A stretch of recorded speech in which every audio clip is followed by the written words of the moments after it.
The AdversaFlow interface contains 6 views: Control Panel, Embedding View, Metric Monitor, Adversarial Flow, Instance List, and Fluctuation View. We will present 2 cases to demonstrate how to use AdversaFlow for in-depth analysis of LLM's adversarial training process. The first case is about balancing the model performance across risk types and multiple metrics. John started from the control panel and uploaded the model by selecting the Import button. The basic information of the imported model was displayed on the panel. Then, he set the iterations to 20 and clicked the Start button. Subsequently, the red teaming commenced. As the training proceeded, the metric monitor and adversarial flow were updated. After 20 iterations, John first decided to analyze the changes in attack success rate and average toxicity score during the training process in the metric monitor. He discovered that the toxicity score initially decreased significantly and then increased slightly, while the success rate initially remained consistent and then decreased significantly in the subsequent iterations. John found that after the 12th iteration, the responses of the language model became less toxic, while the attack success rate also continued to decline. To understand why the inflection point appeared around the 12th iteration, John turned to the adversarial flow. From the training flow, he discovered that the proportion of high toxicity levels decreased significantly after the 12th iteration. He further zoomed into the details of each iteration by scrolling the mouse wheel. The change in flow from malicious uses to toxicity level 0 was the most noticeable. John clicked on the node of malicious uses and viewed the distribution of different toxicity levels that the node flowed into on the card. He found that the proportion of red quickly decreased after the 12th iteration. John then clicked on the node of level 0 toxicity and observed that the proportion of malicious uses changed synchronously with the level 0 toxicity.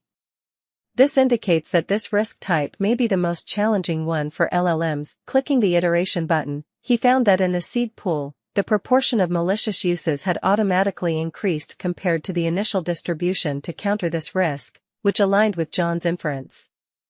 Then, John checked the validation flow. The red proportions became obviously smaller after 20 iterations, indicating a significant increase in model security. John then saw more information in the embedding view. He clicked on the nodes of level 5 in iteration 20, which were mostly distributed in the middle, and level 0, which were mostly scattered around. The distribution showed that information hazards made up the majority of toxicity level 0. John explored the instances of information hazards in detail. He found that the prompts were mostly about personal information and were similar to the content in daily dialogues, which was highly deceptive. To conduct more targeted training in the next step, John decided to increase the sampling rate of information hazard and reduce the proportion of malicious use. John set the iteration to 10 and continued with the adversarial training.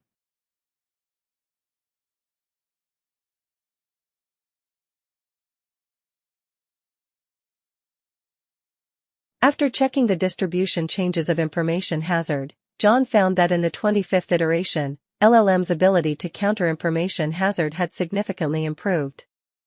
Therefore, John chose the model from iteration 25 for export.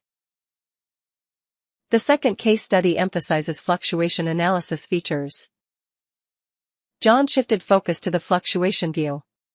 He selected the highly fluctuating prompt located at the top and investigated its path in the validation flow. John identified that this prompt oscillates between high and low toxicity levels. Moreover, the circles on the path were comparatively smaller before the transition back to level 0.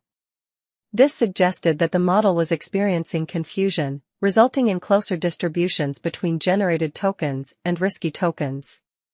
John returned to the line chart in the card to observe how token-level fluctuations change across the iterations. He noticed another prompt, whose fluctuation became extremely small at iteration 25. He then clicked the point in the line and explored the token probabilities. He discovered that the token-level fluctuation was 0 because the starting token was "I'm sorry," which can be a safe token or a risky one. John felt that such a response might not be adequate, so he revised the responses with a clearer justification and sent to the system. Lastly, John wanted to investigate the cases that were still not resolved well. He turned to the validation flow and clicked on the flow of level 0 at the last iteration. John investigated the prompts one by one, and the embeddings of the prompts were highlighted in the embedding view. He noticed that these prompts were mostly concentrated at the lower left position of the embedding view. Therefore, he further selected the points in the embedding view using a lasso interaction, and the seeds close to these points would be sampled in the following training iterations. John initiated another 5 iterations.